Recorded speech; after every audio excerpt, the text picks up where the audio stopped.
Hi, I'm Ragini Michaels, and thank you for coming to check out this gift to you from me to give you a taste of what my video trainings are like, and also a taste of me and how you might feel about participating in those weekly live group coaching calls that accompany all of my online trainings.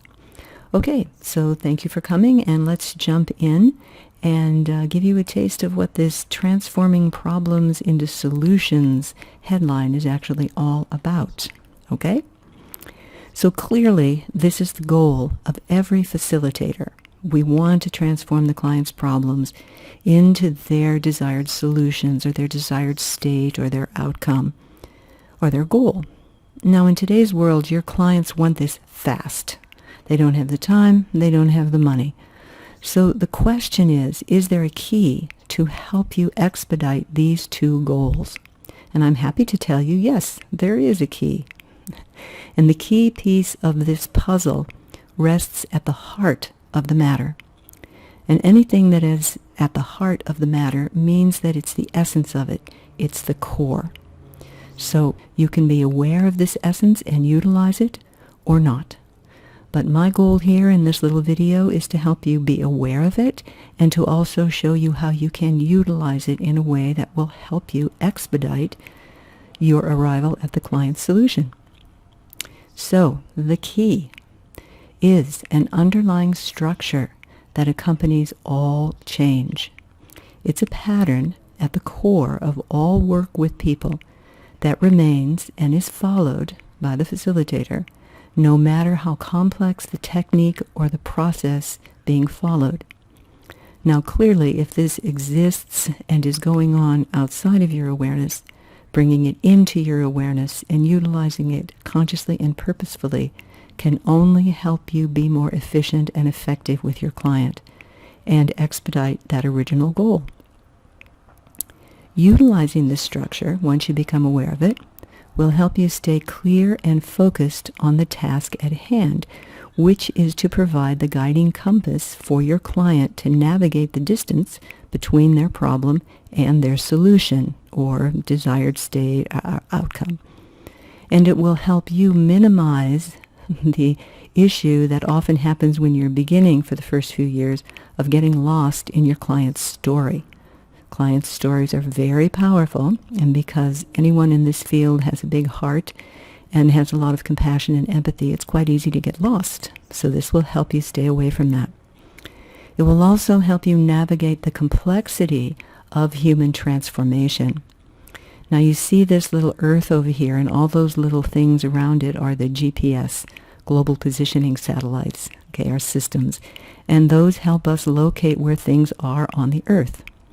Well, this key will help you locate where things are in the client's reality so that you can navigate them more easily and more efficiently, which is going to be very helpful in reaching the desired outcome of your client more efficiently and effectively.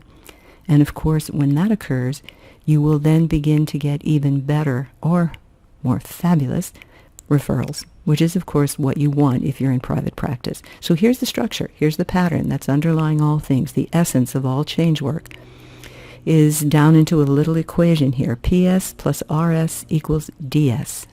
So here's a little example. Here's this lady, and she's lonely. That's her problem. She comes to see you in her desired state that you have over there with all the hearts, as she wants a lover so she can be in love. The resource state in her mind is a partner. So here you've got the problem state plus the resource state equals the desired state. Every client who comes to see you is going to be working out of this equation. That's why it's at the root of the matter. So the PS stands for problem state, RS stands for resource state, and DS stands for the desired state, which that is the solution or the outcome or the goal that your client is going after. So what exactly is a problem state? It's helpful for you to really realize what a problem state is because you're going to be working with it. So the problem state is created when your clients compare the present with a future desired state that has not yet happened. And the minute we do this, we change our present experience into the perception of a problem. It's very curious to understand exactly how we do create our problems. So this is important to understand. What is a desired state? Well, that's what your clients want that isn't yet their experience in the present. And oftentimes, sometimes clients can't actually see what their desired state is, and that will be what your outcome is when working with them. There's like a cloud of confusion, and you have to help them get above that so they can see clearly what it is they actually want. It's amazing sometimes how many people don't really know what it is they want. They only know what they want to get rid of and what they don't want. Okay, so here's the key now, the resource state. Well, the resource state can be a real or an imagined experience. Either one will work as a resource. And a resource state is capable of transforming the problem state into the desired state, or the solution, or the outcome, or the goal. Those words are interchangeable, so I'm just saying it so you really get the gist that I mean all of those things. So a resource state includes any experience, any perspective, any idea, understanding, learning, any capacity, behavior, anything at all that we have experienced in our entire life goes into what I'm calling a resource bank that rests inside the unconscious mind. So resource states are anything that you've ever experienced that are stored in that bank. Every experience is a potential resource, even the negative ones. So human beings have three basic ways of responding to life. We either are appreciative of it and it makes us happy and we smile. We're neutral. It doesn't move us one way or the other. Or we reject it and it makes us unhappy or feel sad or some kind of pain. That's basically the three ways which we respond to everything that comes into our path in our journey through life. Now, you already know that negative experiences can be reframed, so you want to make sure that you know how to do that really well and very quickly, because any experience can be a source of positive learning or strength. Ultimately, in our field, reframing negative experiences into positive learning possibilities is a major key for you to be able to do quickly and easily. Now, there's a necessity of the resource state. You have to have them in order to get to the problem, to get to the solution. Now, resource states are the catalysts for change. That's why they're so important and why you want to spend time identifying what they are. And because of that, because they're catalysts, they contribute themselves fully to the mix. So when they come into the problem state, they contribute themselves fully and completely, commit 100%. And the magic of a resource state is that even though it does that, it gives itself over fully, it loses nothing of itself or its innate structure, power, or intensity. So because resource states are positive always, it's very curious to realize that we never lose any of their strength or intensity, even though we can use them over and over and over again as resource states. Pretty cool. Now, resource states actually for the client are hard to find. Massive amounts of our experience are not perceived as resources. We label them kind of useless and throw them away into that resource bank and we forget about them because we're looking at them as irrelevant or non-useful experience. That means there's no information in the experience that we determine as useful. The cool thing is when the value of unnoticed or unvalued experience is free to come into view, that experience automatically becomes a resource, and it puts a smile on the client's face. It's always nice to know you have more than you thought you had. And because we have all that experience, we know that there's a lot of resources hidden inside every human being. Part of your job is to help identify what are the specific ones that are needed to transform the client's current problem into their desired state. The biggest problem with resource states is that they are unavailable to the client when the client is in the problem state. So even though our resource bank is filled with potential resources and experiences, they are actually unavailable to the client. They cannot be seen when the client is actually in the problem state and looking through the set of glasses that can only see the present as a problem. This is a challenge. So, the absence of the resource state in the client's perception is what maintains the perception of the problem state as a problem. Right? Remember, the problem state is just the way they compare the present with what they want that isn't there. Without the resource state present, it continues to look like a problem, and that is called a problem state. So when you do the roll call, by that I mean you can talk about resources a lot, which is helpful, but remember, if the client is in the problem state, the resources cannot show up when you ask them to. They will not answer when you call out their name, if the client is still in the problem state. Now, when the resource state is present, that is what transforms the problem state into the desired state, or the solution, or the outcome, or the goal. So clearly, the resource state is the key. So the challenge for you as a coach, hypnotherapist, or therapist, or consultant, if the problem states, by definition, cannot perceive resource states, they can't see them, they don't know they're there, they don't believe in them, even though they may intellectually tell you they know they had that experience, they cannot get to it if they are in the problem. So then how do you proceed? You can talk about resources a lot with your client, but if they can't really see them, feel them, get into them, and have the experience, which is what's needed, then how do you proceed? Well, here's the answer. Here's what you do. You move your client out of the problem state. You have that capacity to actually move their states around. That's what you're trained to do, even though you may not have ever been taught to look at it that way. So you have your client shift gears or change their state before you actually go looking for resources. Right? You save yourself some time here. A lot of people look for resources while the client is in the problem state, and it really is a waste of time because they can't see them. They can talk about them, they can tell you they had them, but they can't get to them, which is the key. So have the client change their state before you look for the resources. How do you do that? Well, easy enough. You have them physically move. Now, I'm not suggesting that they get on the floor and do push-ups. That would be a bit much. However, you can just have them shift their position in the chair, take a deep breath, move their hands around, shift their head from side to side, uncross their legs, any of those kinds of things where they actually physically move. The next thing you can do is have them physically put the problem literally off to the side. And you can show them how to do this yourself by taking your hand and putting it in front of you as if you were able to move the client's problem off to the side, and then have the client physically do it.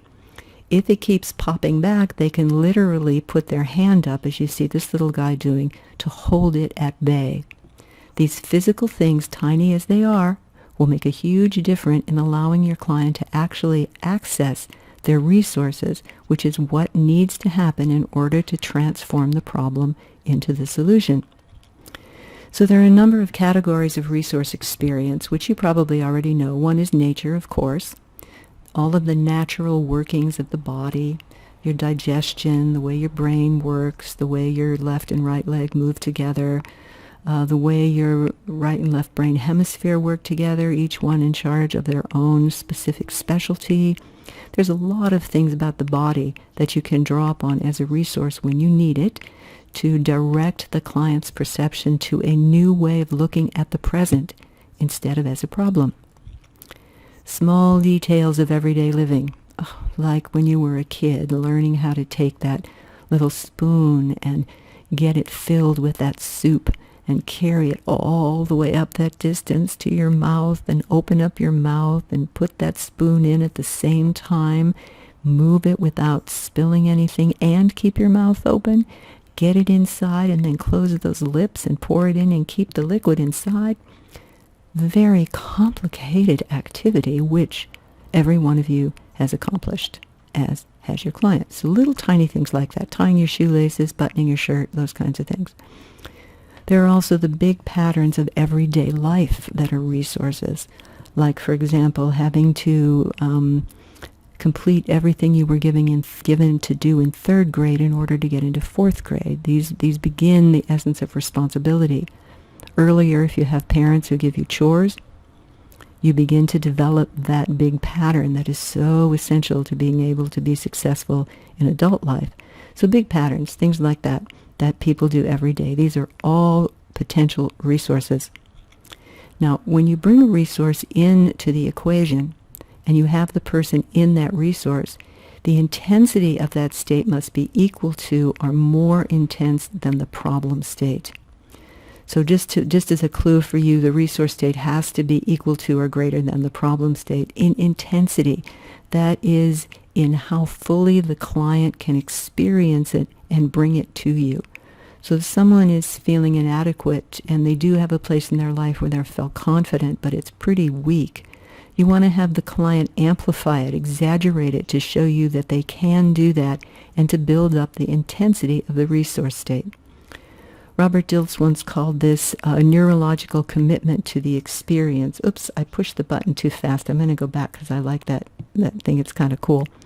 So when they're in the resource state, this is what would be happening in the brain, and they would be feeling it. When they're not in it, of course, then the brain goes still, and there's nothing happening to give the client that actual experience in their mind and body. So the resource state must show up in the client's physiology.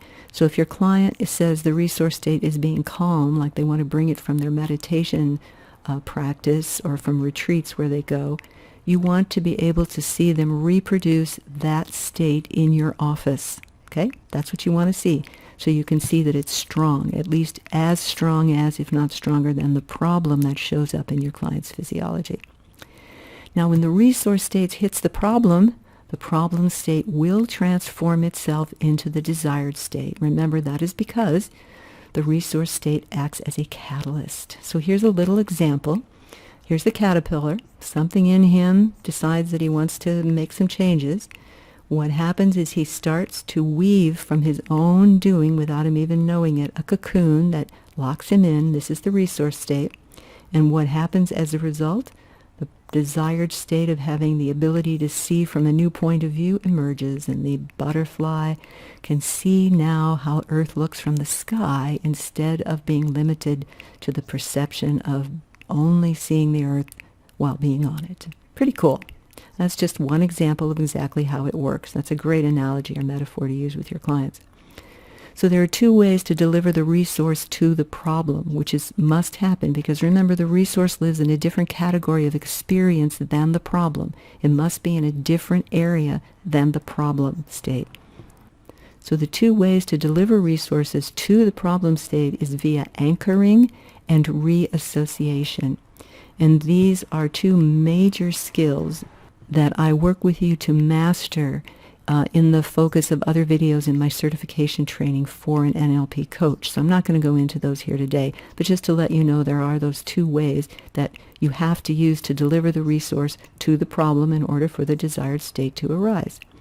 So this simple equation, problem state plus resource state equals desired state, helps you be organized and thus efficient, which answers the original question of how do you expedite the client's desire to get to their goal and to do it quickly. Organization speeds up your ability to help the client because it helps you be clear, and it is efficient because you don't have to keep wandering around wondering where you are. The place where this is the most helpful to you is when you have multiple objections and concerns that arise when you focus on the desired state. Sometimes the focus on the desired state, the solution, the outcome, the goal, brings out a lot of objections and concerns from the client's unconscious mind. For example, let's say your client wants to be successful as a coach, and they've come to you because you're successful as a coach. But what happens is you find out that if they are successful as a coach, it will disrupt their commitment to never being better than anyone in their family of origin, or it will disrupt their current relationship because they'll make more money than their partner, and that might be a problem. Or There's an objection because if they get really good at what they're doing, they're afraid their ego and their arrogance will come forth and they'll get lost in that. There's hundreds of objections and concerns that people can bring forth when they focus on something that they don't yet have, but really dearly want. So when you're not organized, this cascade of objections can mean that you won't be able to navigate the client's reality efficiently. You will begin to get as lost as your client is. It can create a complete mess of everything in your own mind, and that means you've now got two messes in the room, your client's and yours. And when you're not organized, you can easily get lost and confused. So, let's take a look at what happens to utilizing PS plus RS equals DS with objections. When an objection to the desired state arises, it actually creates a new mini problem state. So you look at the objection as a mini problem state. When I hear an objection come up to a desired state, on my notes, I just put a big PS with a circle around it. This is how you use this and how it helps you. You know, when you have a mini problem state, you're going to need a mini desired state. Okay? And because this is an objection, it's going to have some objection to the original desired state. So you need to know what its new desired state is going to be when the original desired state that your client came to you for is reached. So the new mini state transforms the mini problem state into a mini desired state. And what is the mini desired state from your point of view? Handling the objection to the original desired state. That's from your point of view. Now, from the objection's point of view, the desired state will be a little different. It will allow it to do its job and let the new desired state come into being. So you see these Russian dolls here. Let's look at the one in the middle, the biggest one, as the actual original desired state. You see all these things that could come up as objections. There could be lots of them. And then there's two that have a lot of objections to objections. And you know, as we say, transformation can be very complex. If you utilize this in your notes, for example, every time a problem state emerges in the client's language, mark it in your notes as problem state. Every time you hear a resource state, mark it with an RS, put a circle around it. Every time you hear a desired state, something the client doesn't yet have but wants, put a circle around it, put it in your notes. This is what helps you to utilize this tiny equation to navigate all of this human complexity with much greater efficiency, and that allows you to be able to deliver the outcome much more quickly. So to wrap this up, here's a quote from something called Spirit Science, and it's kind of an interesting way to look at your clients. There is a purpose for everyone you meet, this says. Some people come into your life to test you, some to teach you, some to use you, and some to bring out the very best in you. So for me, I like to look at my clients as people who come to bring out the very best in me. And that's created a lot of motivation and enthusiasm for continuing to get better at what I do and not settling for just being okay or good. Because when you are committed to bringing out the very best in yourself, and this is the purpose that drives you when you're working with clients, not only to help the clients, but to get really good at what you're doing, you are paid back with not only fabulous referrals, but a deep sense of satisfaction. Okay, my friends, I hope you have enjoyed this and it's given you something valuable to work with. This is a taste of what I offer in my video online trainings and also how I will be able to support you in the weekly live group community calls, where the mentoring that those of us who are just starting out really look for. We really want some help. We spent the time getting our basic skills down, and that took a lot of time and effort and energy and commitment, to which I tip my hat to you because it's not easy. Now the next phase of moving forward and becoming as good as you can possibly be and getting those fabulous referrals is continuing to get the feedback that you need and the learning about the details that basic certification trainings just don't have time to train you in. So that's what I'm here for, and I look forward to working with you and hope you will check out the rest of my trainings, and I look forward to supporting your desire to be the best professional you can be. It's actually kind of fun, and it's very satisfying. Take care. Hope to see you soon. Much love.